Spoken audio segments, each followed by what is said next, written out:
एक ही लक्ष्य रहता है कि हम बच्चों को अच्छे से अच्छे शिक्षा और विद्या दोनों प्रदान करें। शिक्षा तो हर जगह मिलता है, पर विद्या हर स्कूल में नहीं मिलता। जैसे ऋचा मैडम ने अभी कहा कि मैं कॉन्वेंट स्कूल में पढ़ी थी, वहाँ पे क्या है, क्रिश्चियन कल्चर था। वहाँ पे क्रिश्चियन कल्चर में क्रिश्चियन हमेशा 25 जो दिसंबर होता है, क्रिसमस डे मनाया जाता था। पर यहाँ आके उन्होंने तारीफ किया कि कुछ नहीं तो आप कम से कम बच्चों को शिक्षा के साथ विद्या भी दे रहे हैं। अपनी संस्कृति, अपनी सभ्यता, अपने त्योहार, अपनी रीति, अपने रिवाज से आप उनको जोड़ तो रहे हैं, उनको बता तो रहे हैं। ये चीज बहुत अच्छी, ये चीज बहुत जरूरी है। और हमारा देव संस्कृति विद्यालय का एक ही मोटो रहता है कि हम इसको हमेशा कायम रखें। क्यों मनाएं? देव संस्कृति परिवार हमेशा शिक्षा ही नहीं, विद्या का भी रहा है। और हम अपने इसमें एनुअल फंक्शन में हमेशा संस्कारों से ओत हमेशा कार्यक्रम कराते हैं। जैसे सबसे पहले हमने शिव महिमा कराई, उसके बाद गणेश वंदन कराया। आगे भी छत्तीसगढ़ के लोकगीतों को भी हमने प्रेस किया। बारामासी त्यौहार भी मनाया। बारामासी त्यौहार के माध्यम से बच्चों को अपने छत्तीसगढ़ का परंपरा से अवगत कराया। और आगे भी नेशनल इंटीग्रेशन भी रहेगा हमारे ऊपर। हम नेशनल इंटीग्रेशन भी हम कराते हैं, जैसे सांस्कृतिक प्रोग्राम, मतलब नेशनल इंटीग्रेशन अपने इंडिया का कल्चर और हमारा जो संस्कृति है उससे गत वर्ष की बात करें तो अयोध्या में भगवान श्री राम विराजे थे रामलला में, और चूंकि आज उन्हीं के जन्म दिवस के अवसर पर कहा जा सकता है आज एक एनुअल फंक्शन का कार्यक्रम रखा गया है। हाँ, हम आज चूँकि रामलला का क्या बोलते हैं प्राण प्रतिष्ठा दिवस है, तो उसके लिए हम अपना एनुअल फंक्शन उनको समर्पित करते हैं। इससे सबसे पहले हमने शिव भक्ति की और उसके बाद गणेश वंदना किया।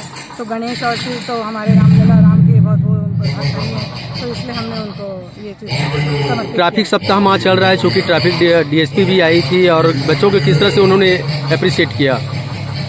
मैडम बहुत अच्छी, हमारे बीच में ऋचा मिश्रा मैडम आई, उन्होंने बहुत अप्रिशिएट किया हमारा फंक्शन को। उन्होंने कहा कि हर जगह तो मैं देखती हूँ कि स्कूलों में इस टाइप का फंक्शन होता है जिसमें कि क्या बोलते हैं फिल्मी गीतों पे कार्यक्रम होते हैं, पर आपके यहाँ आप छत्तीसगढ़ी में भी पूरा छत्तीसगढ़ के पूरा कल्चर को प्रस्तुत किए। आप भगवान का नमन वंदन किए, गणेश वंदन किए। तो उन्होंने वो बहुत उनसे खुश हुई और उनको ये लगा कि यहाँ पे संस्कार, शिक्षा ही नहीं विद्या और संस्कारों का भी उपयोग किया जाता है।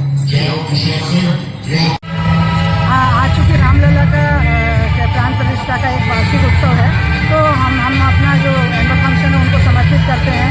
राम भगवान के हम असीम भक्त भी हैं, तो देव संस्कृति विद्यालय हमेशा उनका वो रहे, उनको शत नमन वंदन करते हैं। इसलिए हमने आज गणेश वंदना और शिव महिमा और छत्तीसगढ़ का बारामासी त्यौहार उनको समर्पित किया और इसी तरह से नमन वंदन करते हैं। आपका परिचय? मेरा नाम ज्योति शर्मा है, मैं कॉलेज की देव संस्कृति विद्यालय की डायरेक्टर हूँ। Thank you. अमूल्य समय आपने हमारे बच्चों को दिया, सराहा, उनको मोटिवेट किया, उसके लिए बहुत तहे दिल से मैं धन्यवाद करती हूँ। आगे भी हम आप जैसे शख्स को हम अपने यहाँ पाके हम बहुत धन्य हो गए, और आगे भी हम चाहेंगे कि आप हमेशा हमारे बच्चों पर कृपा बरसाते रहें, आते रहें और उनसे मिलते रहें। का प्रोग्राम हम लोगों का ट्रैफिक अवेयरनेस बंद चल रहा है, तो सब आप लोगों को पता ही होगा। तो बहुत मतलब मैं मैडम का धन्यवाद देती हूँ कि इन्होंने हमें मौका दिया, मंच दिया कि हम बच्चों से थोड़ा सा ट्रैफिक व्यवस्था के बारे में बात कर सकें। और उससे ज़्यादा मुझे गर्व है और मुझे खुशी है कि अपने नाम के अनुरूप ही देव संस्कृति विद्यालय जो काम कर रहा है, मैंने देखा कि मैडम ने हर रंग में बच्चों को सजाया।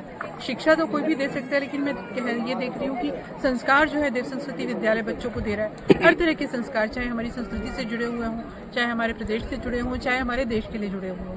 तो मैडम आपका प्रयास बहुत ही सराहनीय है, और बच्चों को संस्कार देने का एक जो काम आप कर रही हैं उसका मैं बहुत ही उसको देखकर मैं अभिभूत हूँ, और आपके उज्जवल भविष्य की और बच्चों के उज्जवल भविष्य की मैं कामना करती हूँ।